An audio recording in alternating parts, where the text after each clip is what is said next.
안녕하세요. 날씨가 추워졌네요. 겨울 답네. 자, 지난주 어려웠죠?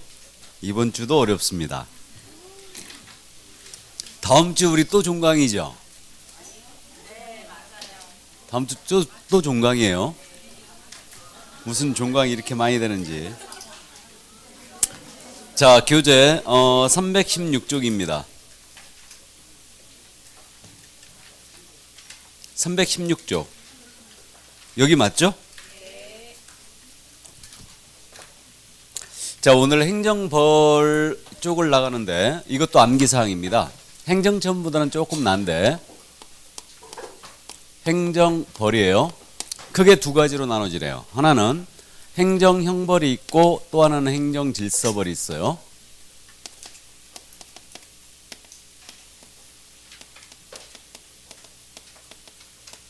공통 단어가 행정벌, 행정벌이에요. 그래서 이거 두 개 묶어서 이걸 행정벌이라고 부릅니다.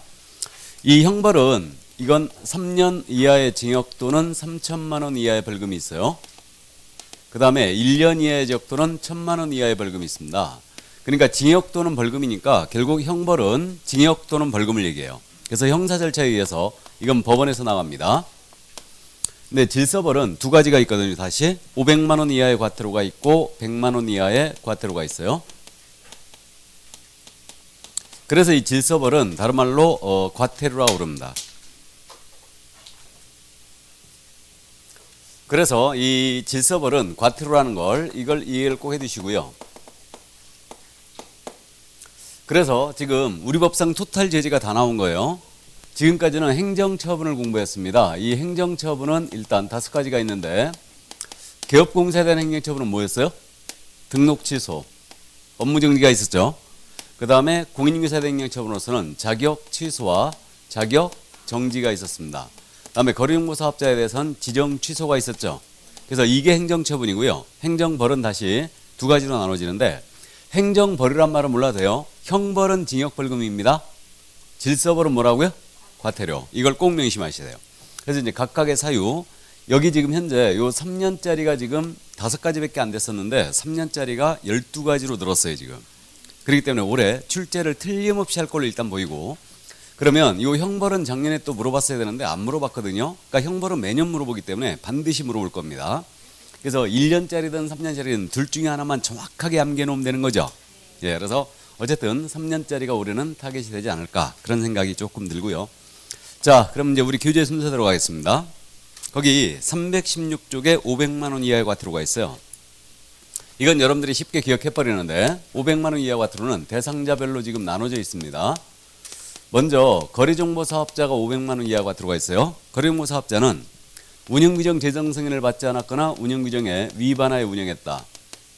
그러면 500만 원 과태료고요. 그 다음에 거리정보사업자가 국토교통부 장관의 감독상의 명령 등에 위반했어요. 업무에 대한 보고명령, 자료유출명령을 불응했거나 소속 공무원의 조사검사의 불응, 기피, 회피했습니다. 그러면 이때는 이제 500만 원 과태료예요. 그래서 거리정보사업자는 500만 원 맞고 운명하셨다예요.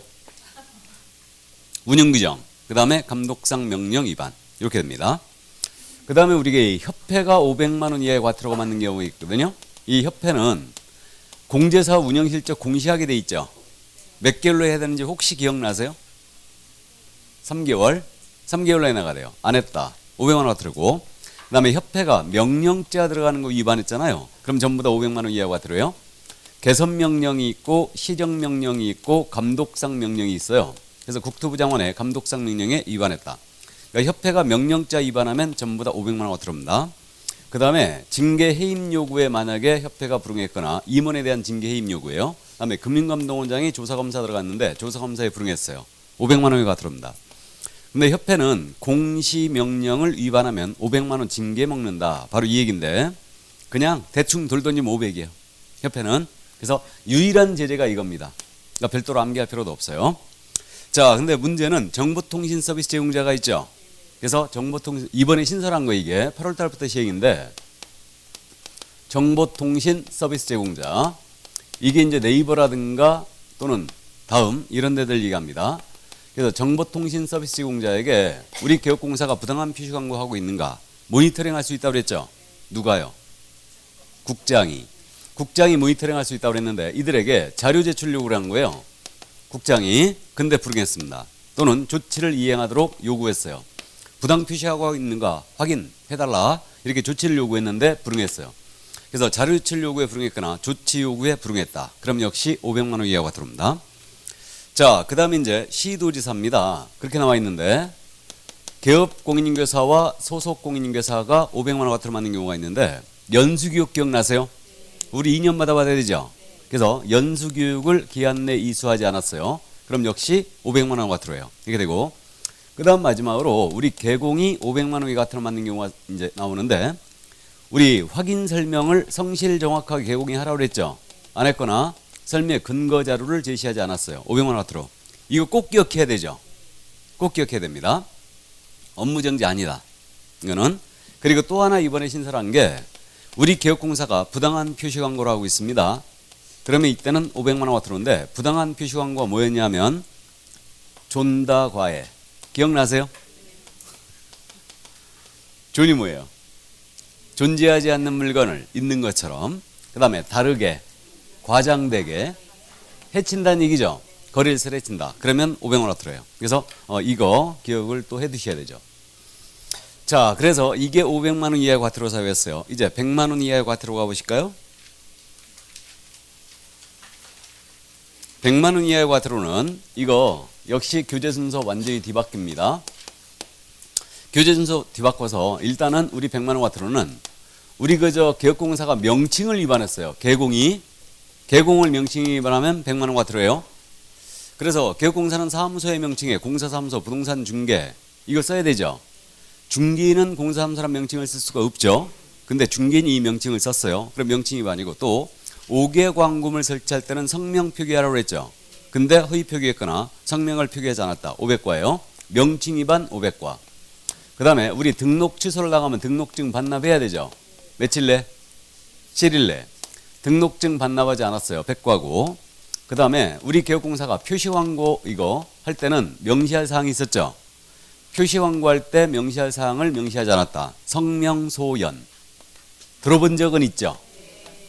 성이 뭐예요? 성명, 명, 명칭, 소재지, 연락처. 이걸 명시하지 않았다. 100과예요.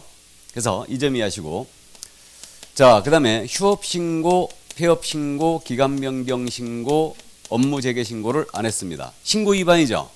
신고 위반은 전부 다 100과예요. 그냥 그렇게 이해하면 돼요. 그래서 100만 원 이하의 과태료 이렇게 되고 그 다음 게시 의무를 위반했어요. 개공이. 게시 등자보수 기억나요? 등이 뭐예요? 등록증 원본. 자, 자격증 원본. 보증 수가보수표죠. 예를 들어서 이걸 게시하지 않았다. 100과. 자, 그 다음에 중개사무소 이전했어요. 그럼 중개사무소 이전하게 되면 사무소 이전 신고하셔야 되죠. 사무소 이전 신고 며칠 했는지 기억나세요? 10일. 10일 내야 돼요. 사무소 이전 신고를 위반했다. 신고 위반이잖아요. 100과. 이렇게 되고 그 다음에 보증에 대하여 중개 완성되면 설명해야 되죠. 보증 설명을 안 했거나 그 사본교부를 안 했다. 100만 원 이하가 들어요. 마지막으로 자격증 이거 취소하면 반납해야 되죠. 역시 며칠 내? 7일 내. 자격증 반납하지 않았다. 자격증은 반납할 수 없으면 사유서 내야 됩니다. 근데 사유서를 내지 않았거나 거짓 사유서를 냈다. 그럼 100만 원 과태료예요. 그래서 100만 원 이하 과태료는 명등표, 그 다음에 휴게소 보자예요. 영등포에서 100만 원 가지고 이 휴게소에서 보자. 100만 원 가지고 영등포 휴게소 보자예요. 일단 그래서 그렇게 이해합니다. 그래서 100과도 쉽게 기억해버립니다. 여러분들이. 자, 그런데 과태료 사유 다 봤거든요. 500과 100과를 봤는데 이 과태료 사유에 대해서는 과태료 부과징수권자 있죠? 319쪽에 찾았어요? 과태료 부과징수자. 이거 생각보다 잘 냅니다. 작년에도 이 부분을 물어봤는데 자, 보겠습니다. 거래정보사업자와 협회에 대한 과태료 누가 부과징수하겠습니까? 당연히 국장, 국토부 장관이고요. 여기 정보통신서비스 제공자 있죠? 다음이나 네이버. 이들에 대한 과태료 누가 때려요? 국장. 국장이 모니터링 한다고 그랬죠? 그리고 모니터링 결과 부당 표시 광고하고 있는가 의심이 된다. 자료 제출 요구 조치 요구했어요. 불응했잖아요. 국장이에요. 이 점 잊으시고 연수교육 안 받은 자 있죠. 이거 주의해야 됩니다. 연수교육 안 받은 개공과 소공이에요. 누가 부가 징수하겠어요? 시도지사. 주의해야 되고 그 다음에 개공이 확인 설명을 정확히 안 했거나 부당 표시가 하고 있다. 그럼 누가 때린다? 등록관청이에요. 이렇게 되고 영등포 휴게소 복까지 있죠. 이건 개업공사가 경미한 중개업무에 관한 사항을 위반한 거죠. 그러니까 이거는 등록관청이 부가징수하겠네요. 자격증 미반 납자는요. 시도지사. 그래서 우리 법상 과태료 부과권자는 국장, 시도의사, 등록관청이 되잖아요. 대상자는 거래공사업자 협회, 정보통신서비스 제공자, 개공, 소공, 개공 이렇게 되고 있어요. 누가 빠졌어요 또? 보조원이 또 빠졌죠. 그럼 보조원은 과태료 대상도 안 되고 행정처분 대상도 안 됩니다. 그래서 죄송한 얘기지만 보조원을 우리 법이 취급한다 안 한다? 안 한다. 우리 과태료 대상에 개공과 공인인계사가 아닌 자, 개공 또는 공인인계사가 아닌 자가 들어가야 안 들어가요? 과태료 대상에 개공이나 공인인계사가 아닌 자가 들어가냐고요? 일반인 들어가냐고요? 과태료 대상에 안 들어가요? 도리도리가 아니고 끄덕끄덕이죠. 예. 참고해 두세요. 일반인이죠 이거? 개공소공 아니죠? 공인인계사 아니에요. 자격증 미반 납자도 마찬가지죠. 그럼 과태료 대상에 일반인 들어간다 안 들어간다? 들어간다. 근데 보조원은 들어가 안 들어가요? 안 들어갑니다. 보조원은 자격도 없고 등록도 없기 때문에 당연히 행정처분이나 질서벌 대상이 안 되는 거예요. 이게. 자, 그럼 그 정도 감 잡아두시고 319쪽에 이제 과태료 부과 기준이 나옵니다. 과태료도 500만 원 이하, 100만 원 이하로 돼 있죠. 그러니까 부과권자가 재량권을 남용할 소지가 있죠. 그래가지고 기준금액을 쫙 정했어요. 이 경우는 400만 원, 이 경우는 200만 원, 이 경우는 300만 원 이런 식으로 정해줬습니다. 그래서 과태료 부과 기준 금액을 시험에서 낸 적이 있다 없다? 에? 있다. 있다. 근데 과태료 부과 기준 금액은 깔끔하게 포기합니다. 이건 포기합니다. 이거 암기 못해요. 400만 원에 300만 원인지 알게 뭐예요 우리가. 그죠? 그래서 이제 그건 포기하는데 이건 이해해야 돼요. 319조에 1번에 일반 기준이라고 있죠. 일반 기준 찾았어요? 국토부 장관, 시도의사 또는 등록관청은 위반행위 동기, 결과 횟수 등을 고려하여 제2호의 개별 기준에 따른 과태료의 2분의 1이죠. 2분의 1 범위에서 가중하거나 감경하여 처분할 수 있어요. 늘리거나 줄일 수 있다고 했어요. 늘리더라도 500만 원, 100만 원을 초과할 수 있다 없다? 없다. 2분의 1 범위에서 가감이에요. 우리 업무정지 기준기간, 자격정지 기준기간 들어본 적 있죠? 6개월이냐? 3개월이냐? 이것도 기준기간에 2분의 1 범위에서 가감이었어요. 과태료도 똑같이 2분의 1 범위에서 가감이다. 이게 그래서 그 정도는 이해를 해두고 갑니다. 자, 그래서 과태료 여기까지 하고요. 그럼 넘기십니다. 자, 3년에 3천. 3년 이하에 징역토는 3천만 원 이하 벌금이에요. 이거는 어차피 여러분들 몫이에요. 암기해야 돼요. 3년에 3천. 이게 12가지로 늘었다고 그랬습니다. 먼저 무등록 중개업을 하는 자 3년에 3천. 기억나요? 무등록 중개업자. 그 다음에 부정한 방법으로 등록한 자 있죠? 공무원에게 뇌물 줘서 등록한 거예요. 3년에 3천. 이 둘은 신고한 포상금 주는 거죠. 그래서 무부 이렇게 되고요. 무등록업자, 부등록자. 금지행위에서 7가지가 쫙 들어왔어요. 10가지가 들어왔습니다. 금지행위에서 정시, 직투단 좋습니다. 그래서 금지행위에서 10가지가 일단은 정, 시, 직, 투, 단 이렇게 됩니다. 교재 순서 약간 바뀌었죠? 바뀌었습니다. 정이 뭐예요? 증서 등에 대하여 중개를 했거나 매매업을 영위했거나 시, 시세를 교란했거나 시세를 교란했거나 그래서 부당한 이익을 얻을 목적으로 제3자에게 부당한 이익을 줄 목적으로 거래가 완료된 것처럼 꾸미는 등 시세를 교란하는 행위. 그래서 이게 바로 이제 3년에 3천원 들어온 거고 그 다음에 직이 뭐예요? 직접 거래 쌍방대리행위 3년에 3천이고 투기주장행위 미등기 부동산 전매 중개가 전매 제한된 부동산 전매를 중개한 거죠. 투기주장 3년에 3천이고 단 이번에 들어온 거죠. 단체를 구성해서 이거 특정 중개 대상물에 대한 중개를 제한하거나 다음에 단체 구성원 2위이자와 공동 중개를 제한하는 이. 그러니까 단체를 구성해서 중개를 제한하는 이. 그래서 증시 직투단 이렇게 됩니다. 3년에 3천이에요. 금지행위고. 그 다음에 또 이거 개업공사의 업무를 방해하는 행위가 있죠. 시세를 교란할 목적으로 이거 그래서 업무를 방해하는 행위. 그래가지고 5가지가 있었죠. 안내문, 온라인 커뮤니티 등을 이용해서 그래서 특정 개업공사에 대한 중개 의뢰를 제한합니다. 특정 개공에 대한 중개 의뢰를 제한한다.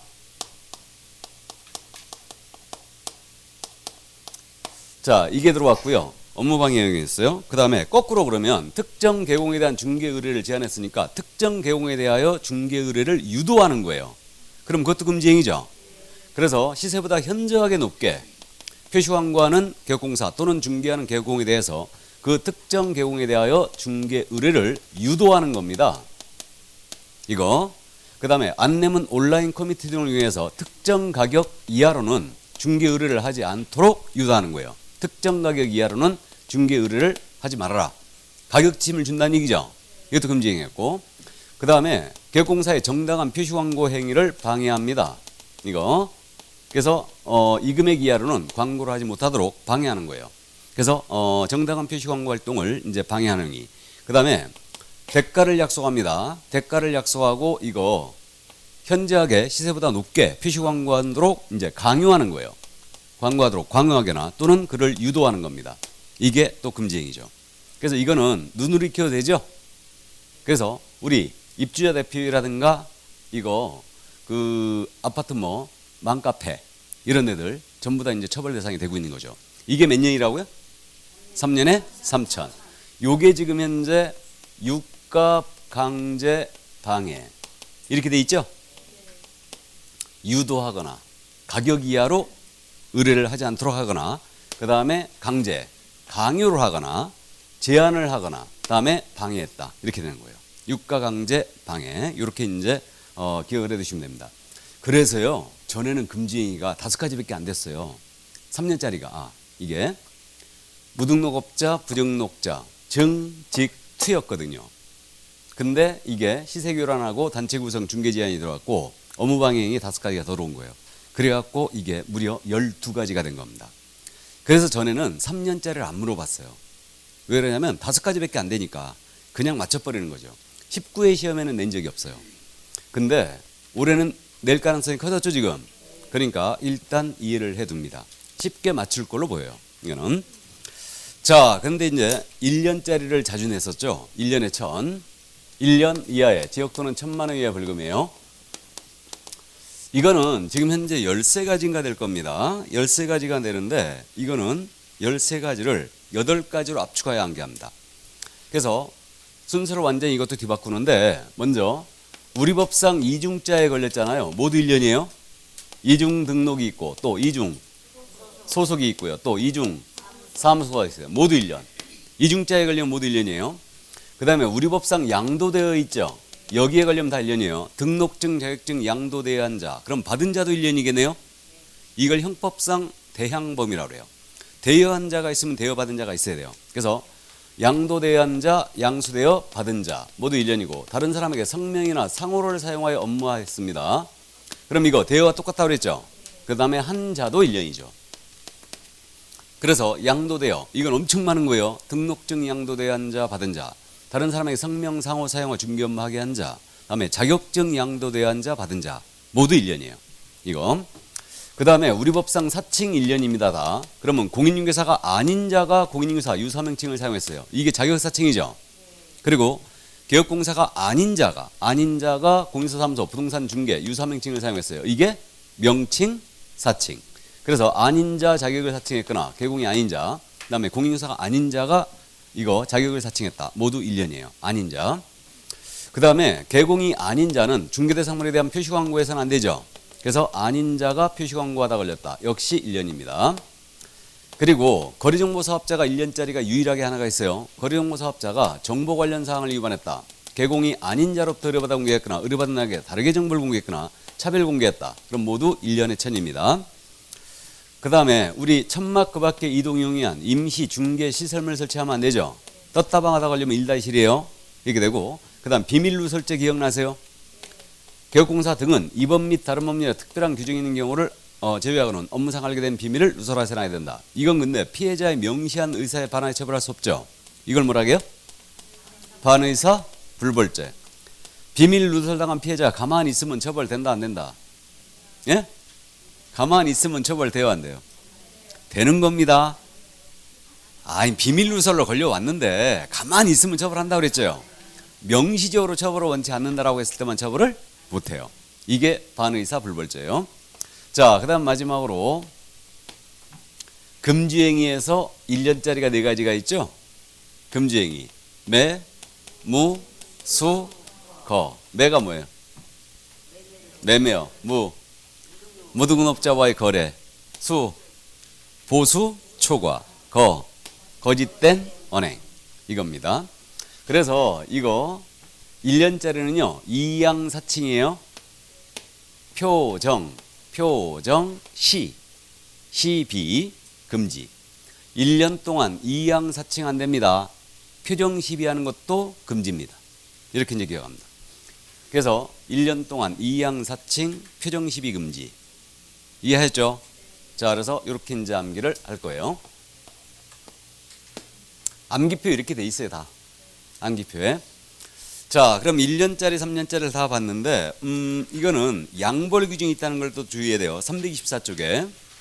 형벌에 대해서는 양벌이 있어요. 우리가 양벌 규정 이미 앞에서 공부하고 왔는데, 양벌을 한 것은 양쪽을 다 벌한다는 뜻이에요. 그래서 소속이나 중개보조원, 법인의 임원, 사원인데, 이들이 중개 업무를 수행하다가 업무 관련성 꼭 있어야 됩니다. 공사법 위반으로 징역이나 벌금에 처하는 위반 행위를 했던 거예요.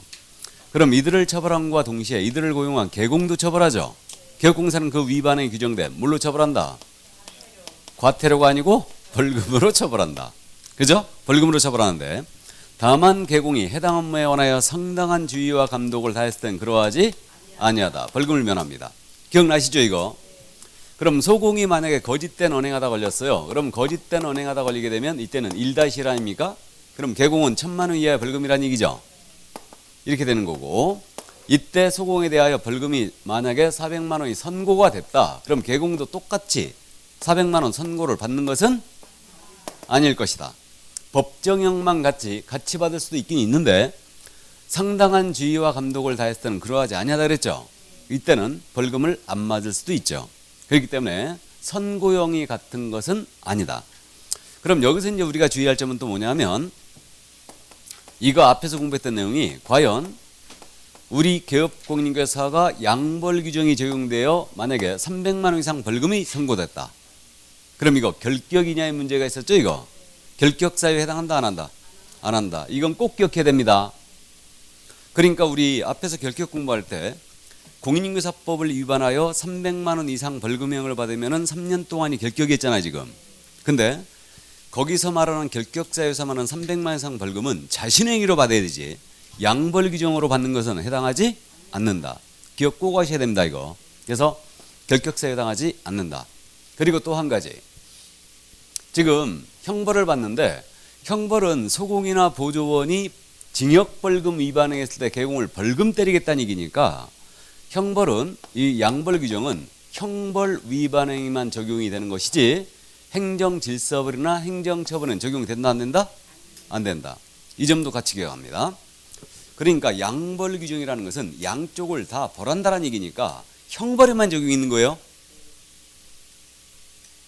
뭔 말인지 안 되십니까? 소공이나 보조원이 징역벌금 위반 행위했을 때 개공을 벌금 때리겠다는 얘기니까 형벌 위반 행위만 양벌이 적용되는 것이지 행정질서벌이나 행정처벌은 적용이 안 돼요. 같이 이해해 주세요. 여기까지. 자, 그러면 이제 행정벌 다 했지요? 다 했습니다. 행정처분보다는 좀 나아요. 행정벌 쪽은 쉽게 맞춰버립니다. 이거는. 그럼 이제 제2편 부동산 거래 신고 등에 관한 법률로 들어갑니다. 원래 여기는 출제 비중이 4개거든요. 근데 작년 시험에서 여기서 7개나 출제했어요. 작년 시험에서. 이 부분 가뜩이나 어려워 죽겠는데 문제를 많이 냈죠.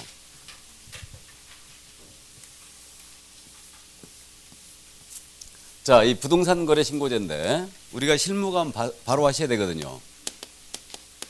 올해도 여기가 지금 현재 개정 작업을 하고 있기 때문에 4개 정도는 더 내지 않을까 싶어요. 그래서 이제 우리 법상 규제라는 거, 우리 과목에서 규제라는 거, 거래 규제라고 하거든요. 부동산을 거래하면서 규제를 하는 거죠. 신고나 허가제를 두고 있으면 거래 규제라는데, 여기서는 지금 부동산 거래 신고 등연한 법률 그랬는데 부동산 거래 신고제가 있어요. 이게 실거래가 신고제죠. 그 다음에 외국인은 국내 부동산 등을 취득할 때는요, 신고나 허가 의무가 발생돼요. 신고 허가제, 외국인에. 그 다음에 토지거래 허가제가 있어요. 이게 원래 이제 국토개입법에 있었죠. 그래서 이 제도가 율로 들어오면서 부동산 거래 신고 등에 관한 법률, 이렇게 묶어놓은 거예요. 원래 외국인 취득 신고 허가제는요, 외국인 투지법이라 따로 있었어요. 근데 이제 이거를 폐지하면서 이쪽 법으로 들어온 겁니다. 그 출제는 부동산 거래 신고제에서 2개, 외국인 취득 신고 허가제에서 하나, 토지거래 허가제에서 하나예요. 이렇게 되는데 작년 시험에서는 이 부분에서 7개를 무려 출제했다는 얘기예요. 이게. 그래서 일단은 부동산 거래 신고제가 주 타겟입니다. 물론 외국인 취득 신고 허가제, 토지거래 허가제 모두 이해를 해 두셔야 됩니다. 이거. 제가 강의를 하면서 언젠가부턴가 별도로 공부하지 마세요 라고 하는 부분이 2군데가 있거든요. 효율성이 떨어지니까 수업만 듣고 끝내버리라는 얘기예요. 기억이 안 나면 찍어버려라, 이제 그렇게 얘기하는데 그 중에 하나가 토지거래 허가제예요. 분량이 너무 많고요, 너무 어려워요. 그래가지고 이 부분은 수업만 듣고 끝내버리지 별도로 공부를 한다, 이거는 효율성이 없다는 얘기입니다. 또 하나가 뭐냐면 다음 주에 가볍게 언급하고 넘어갈 경매. 경매도 문제가 되게 어려워요. 어려운데 효율성이 떨어져요. 한 2시간 해봤자 맞출까 말까요. 그러니까 그러지 말자 이거죠. 그러니까 토지거래허가제고 경매는 수업을 듣는 선에서 끝내버리자. 아셨죠? 그럼 나머지에서 무조건 맞춰줘야 되는 거 이제. 자, 그러면 이제 그 정도 이해하시고, 부동산 거래 신고 등에 관한 법률, 법 제정의 목적이 나와 있어요. 지금 332쪽입니다. 찾으셨어요? 법 제정의 목적. 이 법은 부동산 거래 신고 제도에 관한 사항을 정하여 건전하고 투명한 부동산 거래를 확립하고 국민경제에 이바지 함을 목적으로 한다. 분설하면 다음과 같다. 근데 이게 조문이 본문 내용이 잘못됐구나. 이 법은 부동산 거래 신고 등의 신고 및 허가에 관한 사항을 정하여 건전하고 투명한 부동산 거래를 확립하고 국민경제에 이바지 함을 목적으로 한다. 자, 이게 법의 목적이고 참고하시고, 용어의 정의가 나오는데 이 법에서 얘기하는 부동산이라는 것은요, 토지 건물만 얘기합니다. 다음에 부동산 등이라는 표현을 쓰고 있는데 토지 건물 외에 부동산을 취득할 수 있는 권리, 분양권, 입주권이 포함됩니다. 그럼 부동산 등이에요. 자, 이렇게 되고, 거래 당사는 매도 매수인을 말하고 외국인 당연히 포함입니다. 참고하시고, 자, 그 다음에 이제 부동산 거래 신고 의무가 나오는데 한 장을 싹 넘기면 맨 위에 표로 간략하게 정리가 돼 있죠. 자, 그럼 이제 실거래가 신고제 들어갑니다. 노무현 대통령이 2006년도에 도입했죠. 그래서 부동산 거래 신고제가 도입이 되면서 우리 부동산 거래가 굉장히 투명했어요. 그래서 나중에 역사가 평가하겠지만 노무현 대통령의 공적 중에 하나가 아닐까라는 생각이 많이 듭니다. 거의 메가톤급의 효과를 갖고 왔어요. 이게 이 제도 하나로. 그래서 부동산 거래가 대단히 투명해졌죠. 그래서 우리는 실무 과목이기 때문에 어떤 계약을 했을 때 부동산 거래 신고를 할까, 이걸 이해해 두셔야 돼요. 부동산 거래 신고 대상 계약이죠. 334쪽에 거기 나와 있죠. 신고 대상. 자, 그러면 구분해가지고 그 부분 보면 동그라미 1번에 부동산의 매매 계약이라고 그랬죠. 그래, 구체적인 내용을 보시면 토지에 대한 매매 계약과 건물에 대한 매매 계약 이렇게 돼 있죠. 그 다음에 동그라미 2번은 부동산 취득, 지위의 매매 계약 그래가지고 기업, 택지, 주택 등 공급 계약을 통하여 부동산을 공급받는 자로 선정된 지위 일어났잖아요. 이게 뭐냐? 분양권이에요. 이게 분양권입니다. 그 다음에 니은을 보시면 도시및 주거환경정비법 제74조에 따른 관리처분 계획의 인가 및 빈집 및 소규모주택 정비에 관한 특례법이 있어요. 이 법 29조에 따른 사업 시행계획 인가로 취득한 입주자로 선정된 지위. 이게 뭐냐? 이게 입주권이에요. 입주권. 자, 이것에 매매 계약을 했다. 그럼 거래 신고 들어오라는 얘기죠. 그 얘기입니다. 그 다음에 동그라미 3번은 부동산에 대한 공급 계약이에요. 그 다음에 대통령령으로 정하는 법률에 따른 부동산에 대한 공급이 일어났는데 옆에를 봤더니 8개 법이 있어요. 도시개발법, 도시 및 주거환경 정비법, 빈집 및 소규모주택 정비에 관한 특례법, 공공주택 특별법, 주택법, 건축물 분양법 그랬는데 이게 정확하게 건축물의 분양에 관한 법률이에요. 이게 그래서 건축물 분양법이 있고요. 그 다음에 산업입지 및 개발에 관한 법률 이게 있고요. 택지개발 촉진법이 있습니다. 이것에 대한 토지 건물에 대한 공급 계약을 했다. 이 법에 의한 그러면 거래 신고하셔야 돼요. 자, 그럼 정리합니다. 우리가 부동산 거래 신고를 해야 될 대상 계약이 뭐냐? 그러면 계속 지금 계약의 종류는 매매라고 언급을 했죠, 지금. 매매. 그러면 부동산 거래 신고할 계약은 오직 매매 하나입니다. 그렇게 이해하면 돼요. 여기에 공급 계약이 들어가 있는 거예요.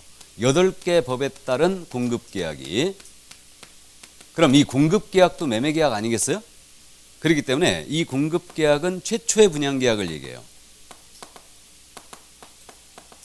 이것도 거래 신고하는 겁니다.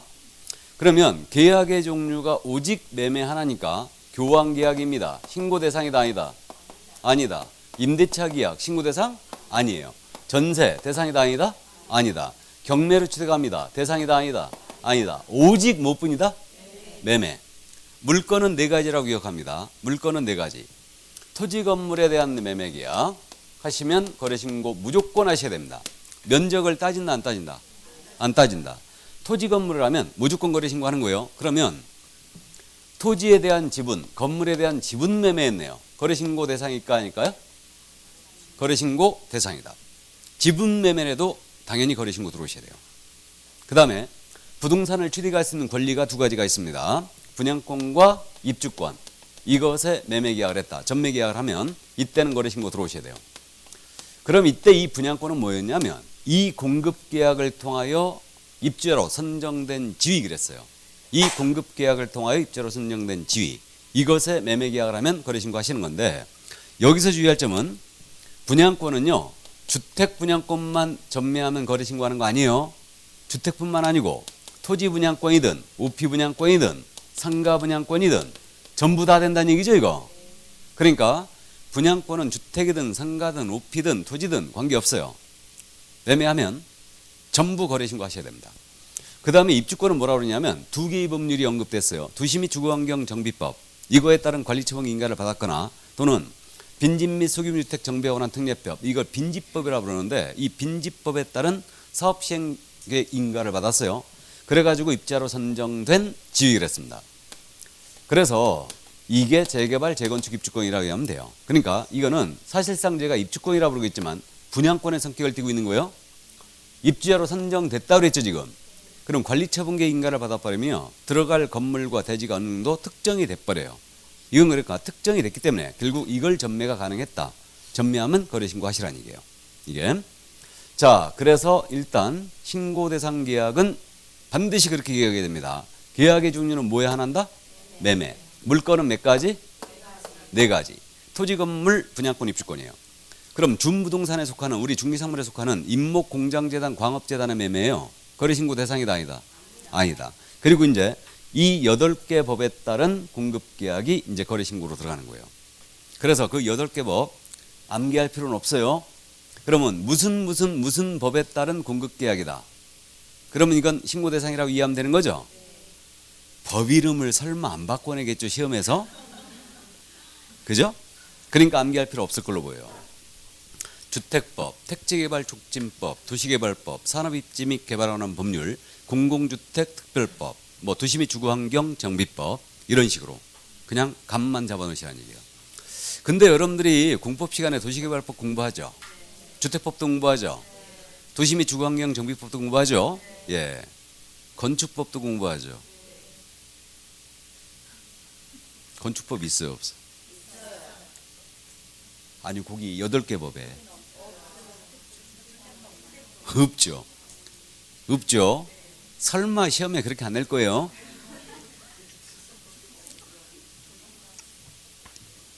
그 정도까지는 내지 않을 거예요.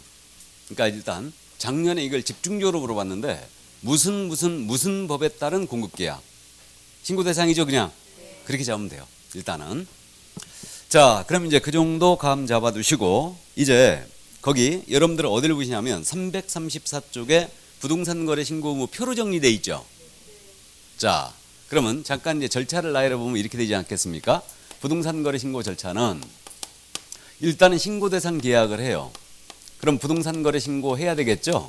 하고 그럼 이제 신고를 했지 않습니까? 신고 내용을 확인한 다음에 부동산 거래 계약 신고 필증을 지체 없이 발급해 줘요. 지체 없이. 그리고 이제 발급이 됐지 않습니까? 신고 필증이. 그러면 검증을 꼭 하게 돼 있어요.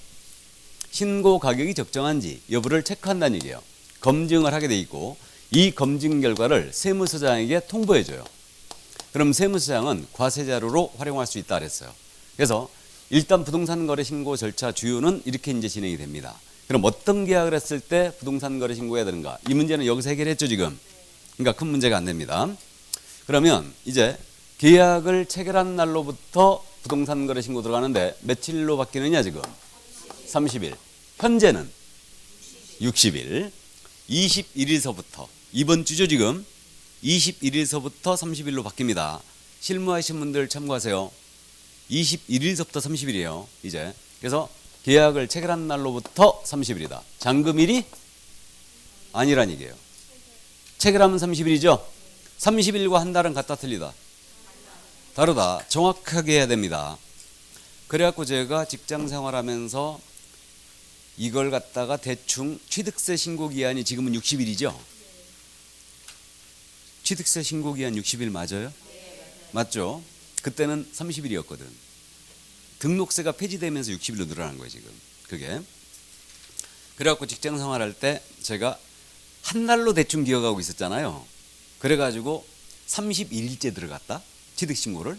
나 잘릴 뻔했어요. 담당 공무원 엄청 쫓아다녔습니다. 이거 가산세 물어야 되잖아. 그러니까 정확하게 며칠? 30일. 30일이에요. 그래서 그 점을 기억을 해두시고요. 근데 부동산 거래 신고가 원래 30일이었어요. 처음에 2006년도에 만들어질 때는 30일이었습니다. 그랬다 너무 짧다 그래가지고 60일로 늘렸거든요. 늘렸다가 다시 30일로 지금 현재 줄인 거예요. 요것들이 통계를 내는데 60일이 너무 긴 거예요 지금. 그러니까 30일로 다시 줄인 겁니다. 이게. 그래서 우리가 실무할 때는 매매 계약 했잖아요. 꼭 달력에 표시해놔야 되죠.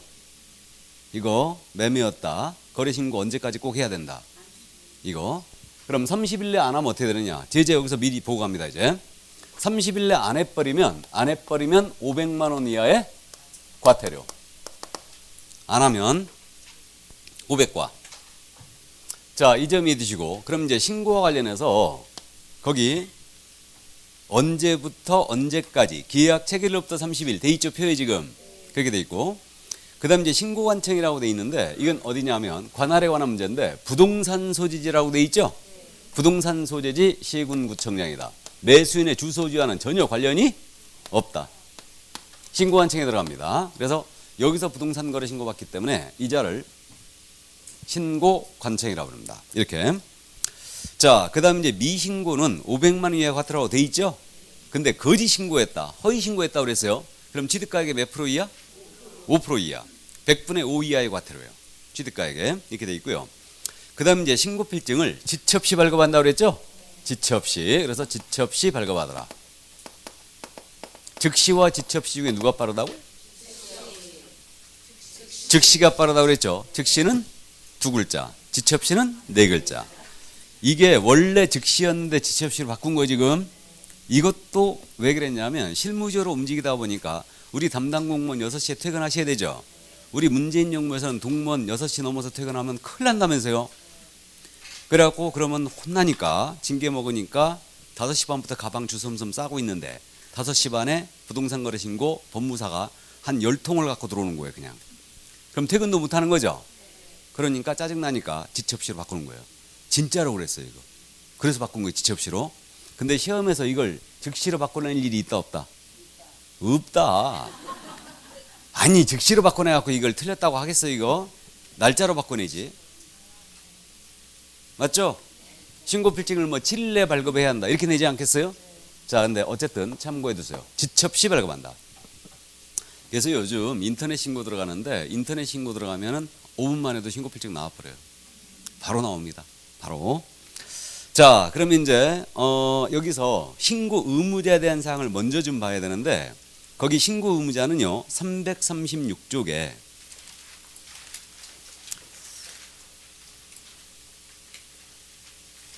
거래 당사자 직거래 시 이랬죠. 그 다음에 거래 유형에 따른 신고 그래갖고 그냥 그 336조하고 337쪽이 지금 쭉 정리하는데 그냥 들으세요. 신고 의무자 이거 잘 물어보거든요. 고맙게도 잘 물어보는데 그러면 쌍방이 직거래했어요. 매도 매수인이 직접 거래했다. 중개업소로 안 통했다는 얘기죠. 쌍방 직거래한 경우는 신고를 누가 해야 되냐면 매도 매수인이 공동으로 하셔야 돼요. 공동신고가 들어가야 됩니다. 근데 당사자 중 일방이 신고를 거부하잖아요. 그럼 다른 일방이 단독 신고할 수 있겠죠.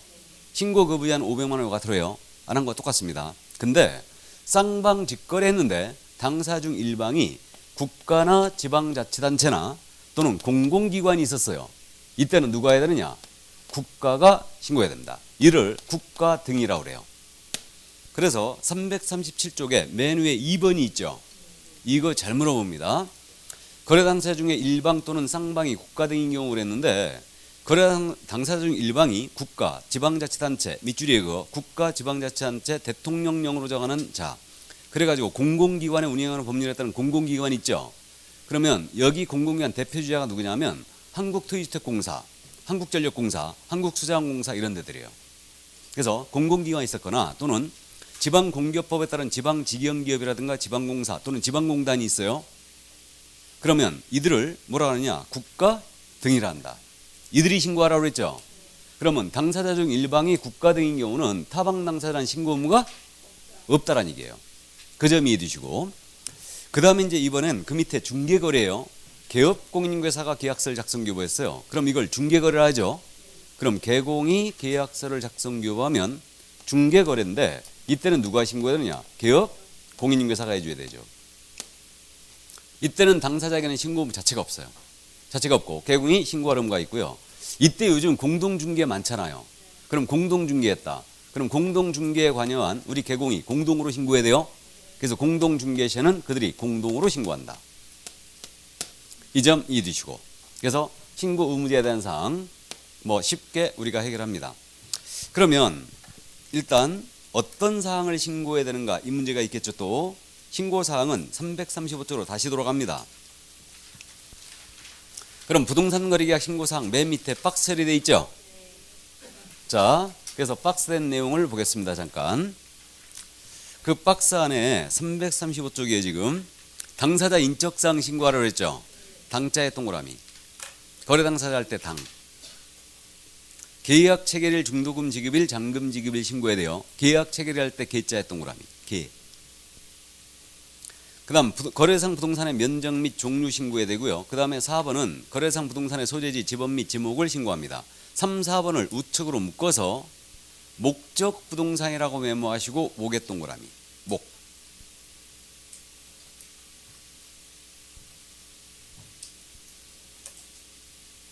자, 다음에 실제 거래가액 신고해야 돼요. 실제 거래가액 가로 열고 대금이라고 메모하세요. 대금. 그리고 대자의 동그라미. 대. 자, 그 다음에 6번은 개업공인중개사 중개식을 했는데 당해 개업공사 인적사항 및 중개사무소 기술동에 관한 사항 이거 신고해야 돼요. 그래서 개업공사 할 때 개자의 동그라미. 개. 다음에 7번 계약의 조건기한인 경우는 조건기한 신고해야 됩니다. 조건할 때 조자의 동그라미. 그리고 이제 마지막으로 8번에 투기과일지구 이랬죠. 다음은 투기과일지구에 소재하는 주택으로서 투기과일지구 밑줄, 주택의 밑줄, 실제 거래가격이 3억 원 이상인 경우 3억 원 이상의 밑줄. 매수인이 국가 등인 경우는 제외한다 그랬어요. 이때는 기억, 자금의 조달계획 신고해야 돼요. 자금 조달계획 밑줄. 그 다음에 니은, 입주계획도 신고해야 돼요. 입주계획의 밑줄. 자, 그러면 여기서 잠깐 보겠습니다. 지금 동그라미 친 게 자금 조달 입주계획을 빼고 당목계대 개조로 순서 바꿉니다.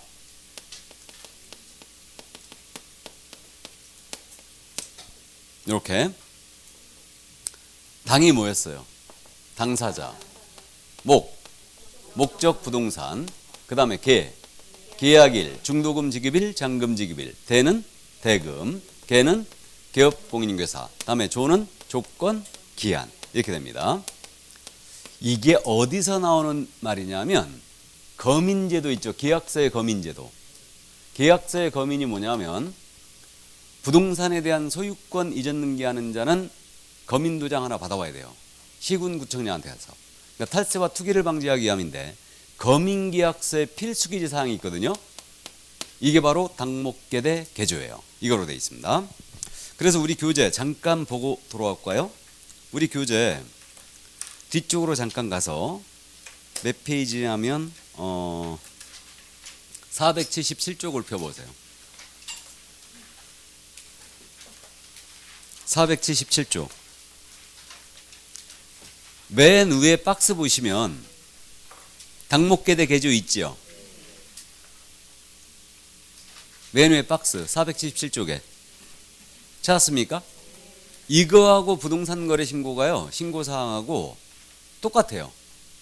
말만 틀릴 뿐 똑같다.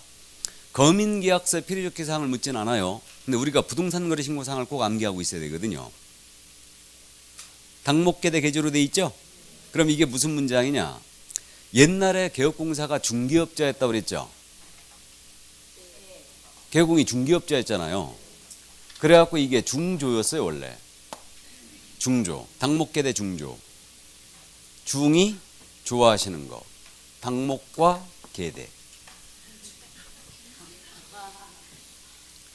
중이 좋아하시는 게 뭐라고요? 계대. 당목이 뭐겠어요? 그렇죠. 아지. 당목, 아지. 계대는 가리. 스님을 비하하고자 지니가 절대 아니에요. 그래서 당목, 아지와 계대, 가리를 스님이 좋아하신다. 이 뜻이었어요. 그래서 당목계대 개조로 기억합니다. 이게. 그럼 다시 앞으로 돌아가요. 암기표도 그렇게 돼 있어요. 그래갖고 암기표 보시면 암기표 18번인가? 19번에 있는데 18번을 먼저 보세요. 거기 암기표 18번에 거래계약서 및 거민계약서 필수기사항 그렇게 돼 있죠. 그리고 거민계약서 필수기사항에 당목계대 개조로 돼 있죠. 그리고 19번을 보시면 부동산 거래 신고사항 그래갖고 두 음자 단계 당목계대 개조로 돼 있잖아요. 지금 감 잡혔어요? 그래서 당사자는 매도 매수인의 인적사항이에요. 당사자는 목적 부동산은 부동산의 종류, 소재지, 면적, 지목이죠. 그 다음에 계약일, 중도금 지급일, 잔금 지급일이고 그 다음에 대금은 실제 거래 가격이에요. 그 다음에 계획공사에 관한 사항과 조건기한 있으면 조건기한 신고하는 겁니다. 감 잡았죠?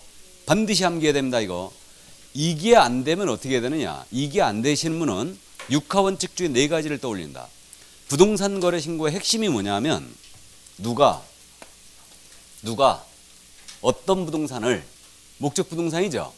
언제 계약일이죠. 얼마에 대금이죠. 이거는 거래계약서 필수기사항, 거민계약서 필수기사항, 그 다음에 부동산 거래 신고사항에 다 들어가요. 언제나 들어가요. 누가 어떤 부동산을 언제 얼마에 이거는 항상 들어갑니다. 이거는 그래서 이렇게 이제 감을 잡으면 돼요. 그래서 당목계대 개조로 간다. 자, 그러면 이제 부동산 거래 신고사항 당목계대 개조했다는 걸 봤어요. 그러면 335쪽으로 다시 돌아와서 자금 조달 계획 있죠. 이거 현재 바뀔 거거든요. 바뀔 건데 자금 조달 계획이 들어만 두세요. 이렇게 확정이 될 것 같은데 당장 지금 이거 21일서부터 시행이기 때문에 시행령이 확정이 돼야 돼 지금 대통령이. 근데 입법 예고가 된 사항이 어떻게 돼 있냐면 이 자금 조달 계획을 확대시킵니다. 자금 조달 계획과 입주 계획을 확대시키는데 실무하시는 분들은 미리 들어두세요. 자금 조달 입주 계획이 지금 현재는 투기과열 지구해야 되죠. 맞죠? 투기과열 지구내 물건이 뭐예요? 주택이고 거래가는 얼마? 3억 이상인 경우만 자금 조달 입주 계획을 신고합니다. 그런데 이걸 확대시키는데 어떻게 확대시키냐면 거래가가 6억 이상이잖아요. 무조건 들어가야 돼요. 실무하신 분들 참고하세요. 현재 입법 예고됐고 바로 내일 모레 확정이 될 겁니다. 이거 이렇게 확정될 것 같아요 지금. 그래서 실거래가가 6억 이상이면 무조건 자금 조달이 들어가는 거 이제 들어가야 되고, 다만 투기과열지구나 조정지역 있잖아요. 투기과열지구나 조정지역 내에서는 거래가가 3억 이상이면 무조건 들어와야 돼요. 들어와야 되고, 그 다음에 투기과열지구예요. 투기과열지구인데 거래가가 9억 이상이 됐잖아요. 9억 이상이 되면 이거 자금조달계 입주계획과 더불어 이 신고서 더불어 그 증빙서류 첨부하게 돼 있어요. 그럼 증빙서류라는 게 뭐냐? 투기과열지구의 주택을 내가 거래하는데 거래가가 9억 이상이에요. 지금 현재 투기과열지구가 강남 4구가 묶여 있죠. 기본적으로 강남구, 서초구, 송파구, 강동구 묶여 있는데 여기서는 9억 이상이 됐잖아요. 그러면 그 취득자금 증빙서류 있죠. 다 첨부하게 돼 있어요.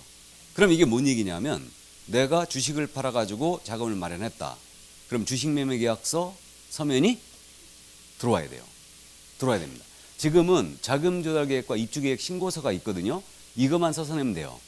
증빙서를 첨부할 필요가 없었어요. 내가 상속받았거든, 증여받았거든 하고 그냥 써서 내면 되는데 이거 9억 이상이 되면 이제 21일서부터는요. 증빙서류까지 다 첨부하래요.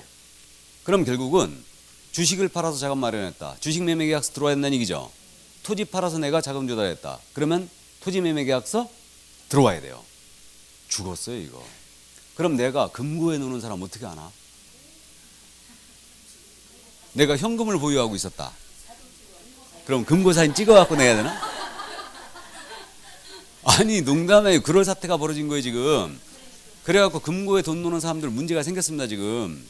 금고 열어가지고 사진 찍어갖고 내야 돼. 내가 금고 이만큼 돈 쌓아놨다. 맞죠?